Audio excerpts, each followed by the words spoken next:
points when it comes to air quality. When you start off at the local level with your local air district, but also the local land use decisions that are being made, how are they going to impact the air quality?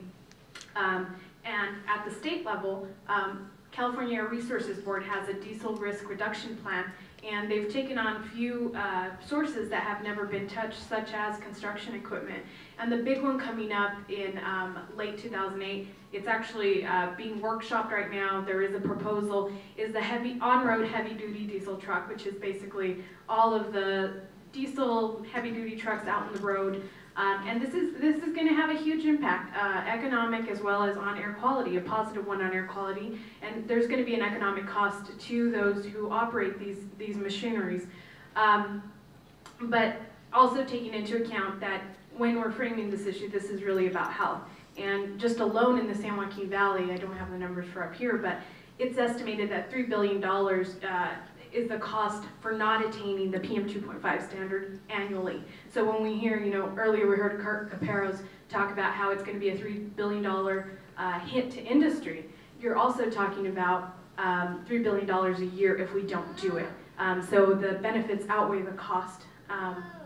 And also at the state level with the California Transportation Commission, and when we talk about Prop 1B money, air quality mitigation money, it was also passed with infrastructure funds that are supposed to help build better roads and help, but it can be at the cost of air quality. Earlier this year, a lot of the advocates worked to make sure that air quality was a screening criteria for these funds. So if an infrastructure project is going to get funded, it needs to make sure that air quality is not negatively impacted. And they're working on that. But the other issue is localized impact. What's going to happen if you're the family right next to that project?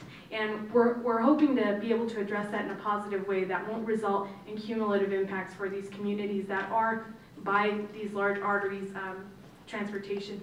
And of course, federal level with EPA when they set these standards, making sure that they are listening to their advisor group, which Marina already talked about and is acting upon.